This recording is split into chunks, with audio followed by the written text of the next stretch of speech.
know enough editors who believe that they knew the Prime Minister or were the second most important people in the country in the 1990s, in the 1980s who advised Prime Ministers, in the 1970s who sat in Indira Gandhi's lawns advising the Prime Minister. So get away from that. That's part of this self-righteous hogwash. That the journalists of the past didn't do it and present journalists do it. In fact, I would dare to say that present journalists have less access to the powers that be than the journalists of the past had. The fact is, at a conceptual level, what has happened is the self-image of the journalist has changed. In the past, it was this sense of grandeur that he had, is that I'm proximate to power. Now, and particularly in this television era, the fact that I'm on air every day, there's a certain power and grandeur, call it vanity, call it whatever you want, which has crept in. And with that vanity comes access to perhaps the movers and shakers of this country.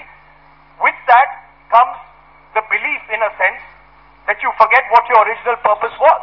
Most of us came into journalism because of the great joy of seeing the powerful and the famous being brought down.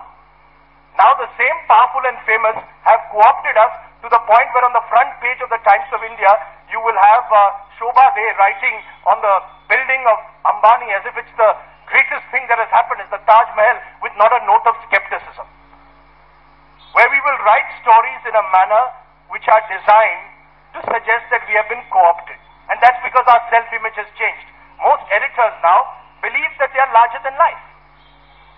Many of them are, as a result, have become, the ones with lower moral quotient have become fixers.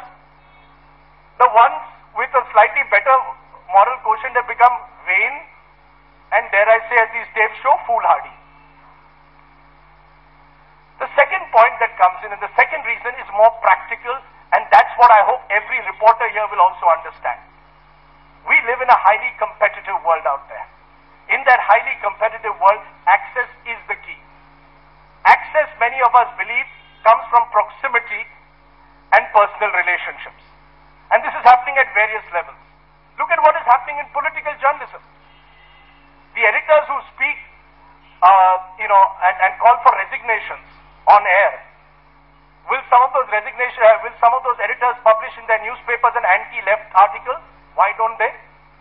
Because their ideology tells them to. There are others who will only publish right-wing articles. Why don't they publish the other side? Because their personal ambitions tell them to. What has happened to so-called lifestyle journalism? It's basically sponsored deals where you're an extension of a larger PR machinery. What is it about film reviewers who give 5 stars to every movie? Because they are flown in and given special treatment and are shown a preview in Dubai. Look at the way in which film stars are covered. Look at the way business is covered now. When you do an interview with a businessman, even if you're a leading editor, you'll do it in a supplicant way, where the businessman becomes an inspirational figure at the end of your interview. Are we willing to challenge that businessman? You won't.